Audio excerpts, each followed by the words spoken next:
உள்ள வந்த வீரடி அன்னியார தளபதி hey guys ఎలా ఉన్నారు? సారీ ఈరోజు కొంచెం వీడియో లేట్ అయింది. యాక్చువల్గా ఏంటంటే నిన్న మా తాతయ్యది సంవత్సరీకం అనమాట. సో నైట్ ఆ కార్యక్రమం బాగా లేట్ అయింది. దాని తర్వాత ఈ హైదరాబాద్లో హెచ్సియు హైదరాబాద్ సెంట్రల్ యూనివర్సిటీ ఆ ల్యాండ్ ఇష్యూ జరుగుతుంది కదా. సో దాని గురించి వీడియో పెట్టాల్సి వచ్చింది. సో నైట్ అంతా నేను నిద్రపోకుండా వీడియో రికార్డ్ చేయటం అది జరిగిందనమాట. సో అందుకని క్రేజీ బ్రోస్ వీడియో రికార్డ్ చేయలేకపోయాం. సో అందుకని కొంచెం లేట్ అయింది, ఏమనుకోవద్దు. మామూలుగా రేపు నుంచి మామూలుగా యాజ్ యూజువల్ వచ్చేస్తాయి. సో ఈరోజు ఏంటంటే ఆ కార్యక్రమం ఉండటం అది అయిపోయిన తర్వాత మళ్ళీ నేను నైట్ కూర్చొని వీడియో చేయడం వల్ల లేట్ అయింది. సో లేట్ అయినా కానీ ఘాటు మాత్రం సేమ్గా ఉంటుంది. సో ఇంకొద్దిసేపట్లో వస్తాడు, తింటాడు, విసిపోవటం అంతే. రారా గచ్చుకోకరా. ఏదైనా టీ షర్ట్ ఏదో అంత రోజుగా ఉంది. నీ సైజ్ తీసుకున్నాను, నీకు పట్టలేదు కదా తీసుకుంటే, అందుకని నేను వేసుకున్నాను అది. సరే ఏమైంది ఏమైంది ఏమైంది ఏమైంది మ్యాచ్ గెలిచారు మా వాళ్ళు. ఎక్కడ గెలిచారు? ఎక్కడ గెలిచారంటే స్టేడియంలో. ఎవరు గెలిచారు? పంజాబ్ వాళ్ళు, మా వాళ్ళు లేక పంజాబ్ వాళ్ళు. పంజాబ్ మా టీమే, ఎల్ఎస్జి మా టీమే. ఏ బిడ్డ గెలిస్తే ఏమి పెట్టలేదు. నాకు బూతులు వస్తాయి, అర్థమైందా? ఏది ఫస్ట్ తిను. ఎందుకు ఎందుకు నిన్న పోటీ పెట్టుకున్నాం కదా, ఓడిపోయినాడు తినాలని. అవును అవును తిను. అవును, అది నీది నాది, నీ టీము నా టీము. ఈ జబ్బాక నువ్వు మర్యాదగా తింటావా? నేను మాట్లాడు, మనుషులతో మాట్లాడిన ఫస్ట్. అక్కడ నేను మాట్లాడే ఛాన్స్ ఇవ్వను. మనుషులతో ఫస్ట్ తిను. నువ్వు ఫస్ట్ తిను. కాదు, ఫస్ట్ తిను. మొహంలో నవ్వు పెట్టపాక. ఫస్ట్ తిను, నవ్వొద్దు, నాకు మండుతుంది. లేకుండా ఓడిపోయావు. నేను ఎల్ఎస్జి పంజాబ్. ఫస్ట్ నేను పంజాబ్ కావాలన్న తర్వాత నాకు తెలియదురా, నీ ఇష్టం నువ్వేది తీసుకునేది. పెద్ద మగోళ్ళలాగా ఏళ్ళు పెట్టి ఏళ్ళు పట్టుకో అంటే నా దరిద్రం మీద వాడి కాన్ఫిడెన్స్ అంతే. వాడికి టీం మీద కాన్ఫిడెన్స్ లేదు అస్సలు. గ్రహాలు తిరిగినాయి, టైం స్టార్ట్ అయింది, పంజాబ్ కొట్టింది. నువ్వు ఫస్ట్ తినరా.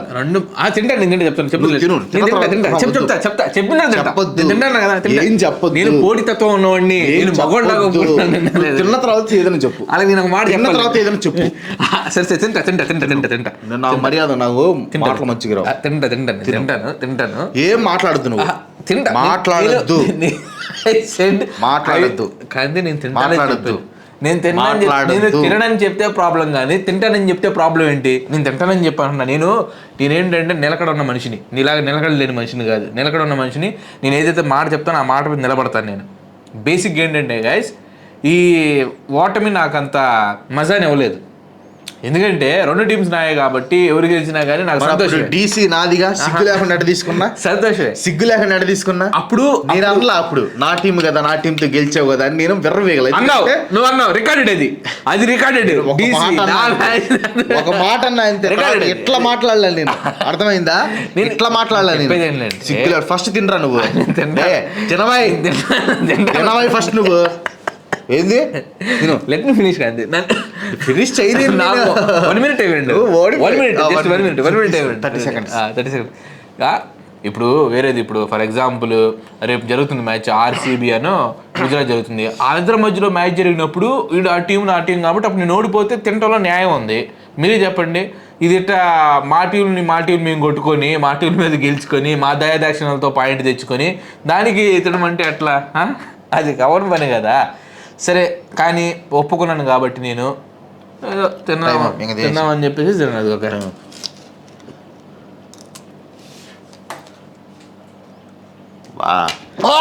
వండుతున్నట్టు ఉంది. వాటర్ వంట పుట్టిస్తాం, వాటర్ లేవు అక్కడ. దాంట్లో ఉంటే అది నాతో పెట్టుకోబాక. మంట ఇట్ట మంట మంటిస్తాను నేను. అది దట్ ఈస్ క్రాంతి కస్కస్. అర్థమైందా గైస్? మన టైం స్టార్ట్ అయింది, మనం కంబ్యాక్ ఇచ్చేసాం. అసలుకే 4 పూసిందరా నాకు. పూస్తే పోయినాయి మరి. ఎందుకు పందాలు కడతాం? ఎందుకు పెద్ద పోటుగాళ్ళలాగా? గైస్ విషయం ఏంటంటే, నెక్స్ట్ ఈరోజు మ్యాచ్ ఎవరైతే ఓడిపోతారో వాళ్ళు ఏం చేయాలో మీరు కొన్ని ఛాలెంజ్లు ఇవ్వండి. దాంట్లో నా దగ్గర ఉన్నాయి కొన్ని ఛాలెంజ్లు. దాంట్లో మీరు ఇవ్వండి. మేము ఏం చేస్తామంటే ఆ ఛాలెంజ్ని చదివి ఎవరు ఛాలెంజ్ ఇచ్చారు వాళ్ళ పేరు చదివి ఆ ఛాలెంజ్ చదివి అప్పుడు ఛాలెంజ్ చేస్తాం అన్నమాట. సో అందుకని మీకు ఏమైనా క్రియేటివ్ థాట్స్ ఉంటే మరి క్రియలుగా చేయొద్దు, తలకిందులుగా ఎలాడతీయటం అలాంటివి చేయకుండా మనుషులు చేయగలిగినవి ఇవ్వండి. సో అది విషయం. సో మనమైతే మ్యాచ్ అది వీడి అంటే ఆ ఛాలెంజెస్ ఏవైతే ఉన్నాయో మీరు నీరు చేపిస్తే వీడి చార్జ్ చేపిస్తాను. నేను ఎటు ఓడిపోయేది ఇడే కాబట్టి వీడి చార్జ్ చేపిస్తాను అనమాట. ఈ మ్యాచ్ అయితే స్టార్ట్ అయిపోయింది నాన్న. నీకు చెప్పిన నీ దరిద్రం ఏంటి చెప్పనా? నీ 2 టీంలో నువ్వు చూస్ చేసుకోకుండా చెప్పేది నీ 2 టీంలో నువ్వు చూస్ చేసుకోకుండా ఎత్ర గర్వస్య ఎత్ర టోనిస్య ఎత్ర క్రాంతి బ్లాగర్ మెడ పగలగొట్య అనేది జరిగింది. గర్వంతో ఊగిపోయాడు. ఏంది మనం విన్నింగ్ స్ట్రీక్ లో ఏదైనా గెలుస్తాం, ఏదైనా గెలుస్తాం విర్రవీగాడు. అందుకని నా దరిద్రం వాడికి అది క్యాష్ రెండిట్లో నీకేది కావాలంటే నువ్వే తీసుకోరా అంటే వాడు ఏంటంటే ఓకే వీడిని తీసుకుంటే ఇది అట్టున్నాడు. మనం ఏం చేసాం ఫస్ట్ పంజాబ్ కింగ్స్ అన్నాం, కానీ వీడి గుంట నక్క వ్యవహారం మనకు తెలుసు కదా. నువ్వు కావాలని తీసుకున్నావురా అంటూ ఉంటాడు. అందుకని నేను తీసుకున్నారా నీకేం కావాలని తీసుకోవాలి ఏళ్ళు పెట్టాడు. ఏళ్ళు పెడితే ఏళ్ళులో కూడా మనకు పంజాబ్ అంటే మన గ్రహాలు మన మూమెంట్లోకి వచ్చాయి. అది గుర్తుపెట్టుకోండి మీరు. అది గుర్తుపెట్టుకొని మా ప్రభు సిమ్రాన్ సింగ్ స్టార్ట్ అయింది. మా ప్రభు సిమ్రాన్ సింగ్ బాగా ఆడాడు. ప్రభు సిమ్రాన్ సింగ్ ని ఈ రోజు నీ దరిద్రం వల్ల ఫామ్ లోకి వచ్చాడు. ఇంతకు ముందు మ్యాచ్లు పెద్ద పొడిచిరు అంత భయంకరంగా ఫస్ట్ మ్యాచ్ లో బాగా ఆడలే వచ్చి అట్లా 4 రన్స్ అట్లా కొట్టి వెళ్ళిపోయాడు అంతే. ఈసారి మ్యాన్ ఆఫ్ ది మ్యాచ్ కొట్టాడు. అది వీళ్ళు బ్యాటింగ్ ఎంత వర్స్ట్ గా ఆడారంటే ఎల్ఎస్జి స్టార్టింగ్ లోనే వికెట్లు పడిపోయి అసలు 171 అర్థం కాదు. ఒక ఊపిడు మీకు వణుకు వచ్చేసేసింది. మరకం ఆడి తర్వాత ఏమంటే అవుట్ అసలు రాలా. ఆ రిషబ్ పంత్కి 27 కోట్లు. అరే నేను చెప్తున్నా కదా ఆ ఓనర్కి ఇది శాస్తి జరగాలరా. లాస్ట్ టైం కేఎల్ రాహుల్ని ఎంత హ్యూమిలేట్ చేశాడంటే అంత హ్యూమిలేట్ చేశాడు. 27 కోట్లు పెట్టి పంతును కొన్నాడు. ఎస్ఆర్ఎస్ మీద గెలిపించారు కదా ఎవరు వీళ్ళు ఎల్ఎస్జి వాళ్ళు ఎస్ఆర్ఎస్ మీద గెలిచారు కదా. అయితే గెలిపించాడు. అది ఒక్క విన్ చాలు వాళ్ళకి. ఆడు ఆడు అట్లా అనుకునేవాడా? సరే మొత్తానికి అయితే దేవుడు కొట్టాడు, బూమరాంగ్తో కొట్టాడు. సో మొత్తానికి అయితే మాకు బ్యాడ్ అయింది. అది మా వాడు వికెట్ అసలు మీరు 171 కొడతామే నాకు ఆశ్చర్యంగా ఉందిరా. ఎందుకంటే లాస్ట్ లో ఆ సమద్ ఆయుష్ బదాలి కొంచెం కొట్టేలాగా వచ్చింది కానీ లేకపోతే 171 కొట్టే సీన్ కూడా లేదు. కానీ మా చూడండి మనం చూడండి 16.2 ఓవర్లకు 170 కొట్టేసి అంటే దట్ మీన్స్ 220 అయినా కూడా వాళ్ళు ఎలాగ చేసేవాళ్ళం. కానీ వచ్చినాడు ఆ ప్రియన్ షారియా ఒక్కడే మనోడు సరిగ్గా ఆడలేదు. కానీ ప్రభు సిమ్రన్ సింగ్ అల్లాడిచ్చాడు. శ్రేయస్ అయ్యర్ మంచి ఫామ్ లో ఉండే.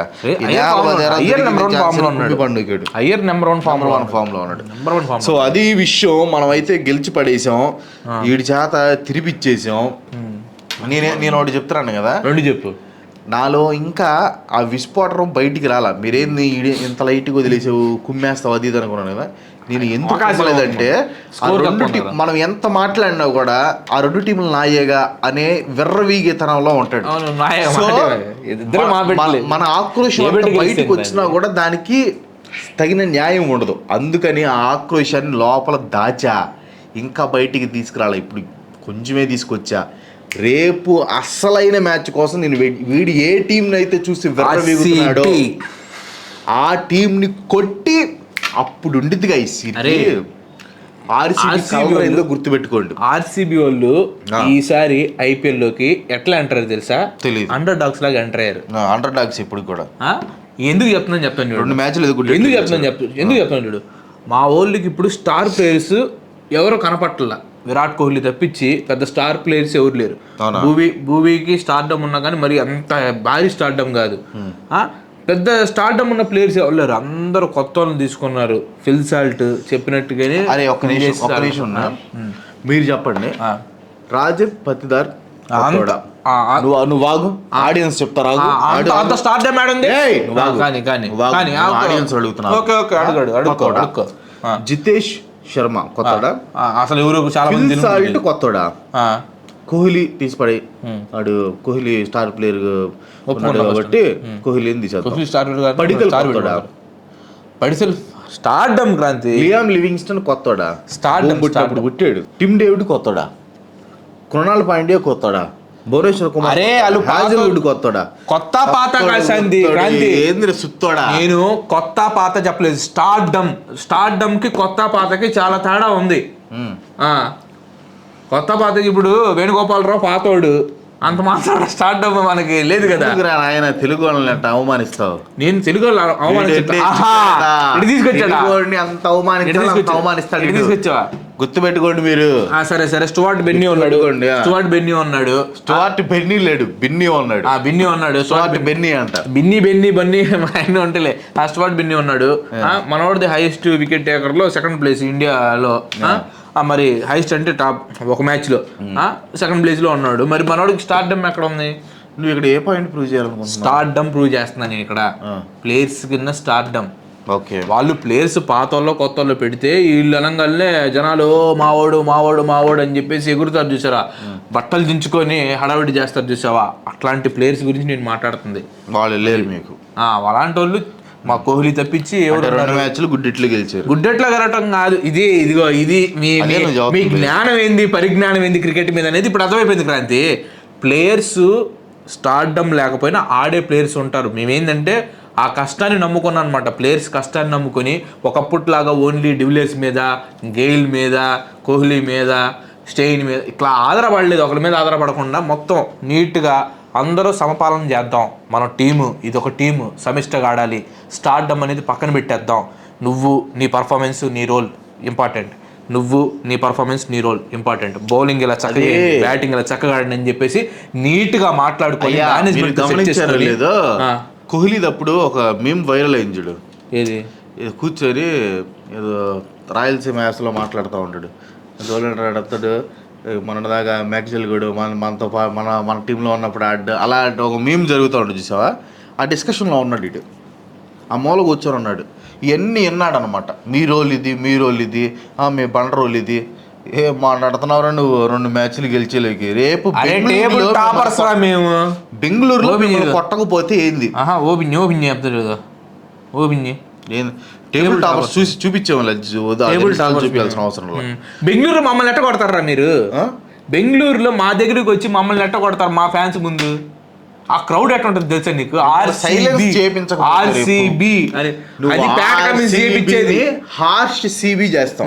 సైలెన్స్ చేసేది ప్యాట్ కమిన్స్ అది కూడా వరల్డ్ కప్ లో ఆల్రెడీ ప్యాట్ కమిన్స్ ని మొన్న సైలెన్స్ చేస్తాడు సైలెన్స్ ఏం సైలెన్స్ చేసేది ఎన్ని ఏ పనులు కాదురా జాష్ బట్లర్ చేస్తాడు సైలెన్స్ ఎన్ని అయ్యే పనులు కాదు సుదర్శన్ చాలు మీకు క్రాంతి ఎంత షారుఖ్ ఖాన్ ఉన్నాడు రోతర్ఫార్డ్ ఉన్నాడు రింకు సింగ్ ఉన్నాడు మీకు సిరాజ్ కూడా ఉన్నట్టున్నాడుగా అపోజిషన్ టీమ్ సింగ్ లేడులే కానీ ఉన్నాడులే సిరాజ్ కూడా ఉన్నట్టున్నాడుగా సిరాజ్ ఉన్నాడు కదా అద్దిరా రేపు బెంగళూరులో మీకు పోతే మనం సిరాజ్ మీద పందెం పెట్టుకుందాం సో